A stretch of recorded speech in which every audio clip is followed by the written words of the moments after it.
In reading The Culture Map, Breaking Through the Invisible Boundaries of Global Business by Erin Meyer, it was easy to laugh at examples of Americans making fools of themselves.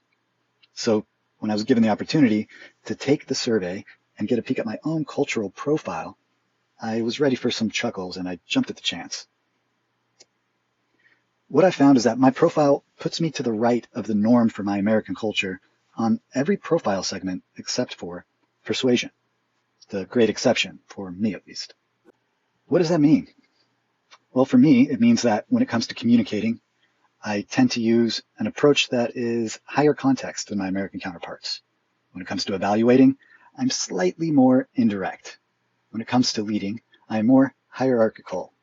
When it comes to deciding, I tend to prefer a slightly more top-down approach. When it came to trusting, I was way more relationship-based. When it came to disagreeing, I was a little bit more likely to avoid confrontation than my American counterparts.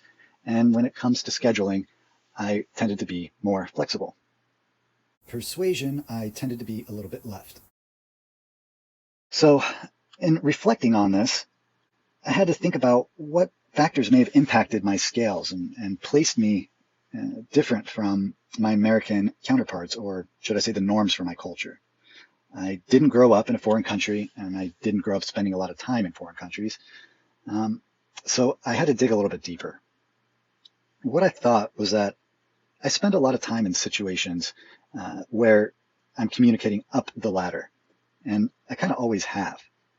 And so I had to wonder, could this have impacted the default for how I approach communication? Let me give a couple examples. I'm the youngest child. I have an older brother and sister, and I've always been very in tune to the effect that my words have on whomever I'm communicating. I remember as a kid desiring to be seen as more grown up than I looked. I wanted to be seen as an equal to my older brother and sister. Professionally, I've tended to work in areas where it was beneficial to focus on how others were feeling about my message. I believe this could have resulted in a tendency to prioritize how others interpreted my person above the brass tacks of what I really desired to communicate. So for example, as a teenager, this is going to sound a little weird, but I worked at a funeral home from the age of 16 to 19 for like 3.5 years. I looked pretty young, and when working with grieving families, other high-status individuals like law enforcement officials from the coroner's department or pathologists, I always felt like I had to create a basis to give myself a reason for them to take me seriously. When I joined the Army as a medic, I was often in situations where, again, I had to communicate up the ladder effectively, regardless of rank. There were times, pre-mission briefs, when I had to communicate the evacuation protocol, or if it was force health protection, sometimes I had to communicate messages up the ladder. And again, looking young, I always felt like I had to create a basis for others to take me seriously before I got the message out that I was trying to communicate.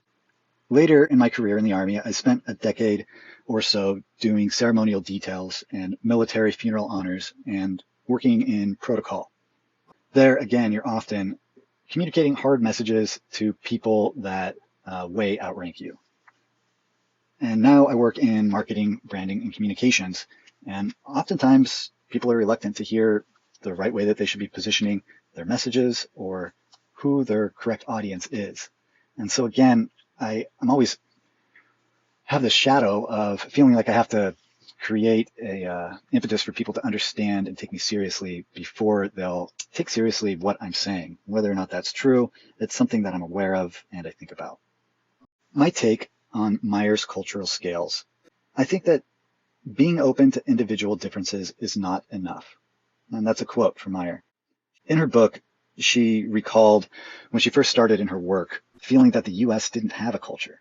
She saw that it was a sign of ignorance when people spoke about American culture. She traveled all across the country, and she recalls that she used to respond, quote, "There is no American culture. The regions are different, and within the regions, every individual is different." I think that Meyer's cultural scale is a very effective tool. But more fundamentally, I feel like her scales simplify complex issues into simple, actionable awareness. Thanks for listening.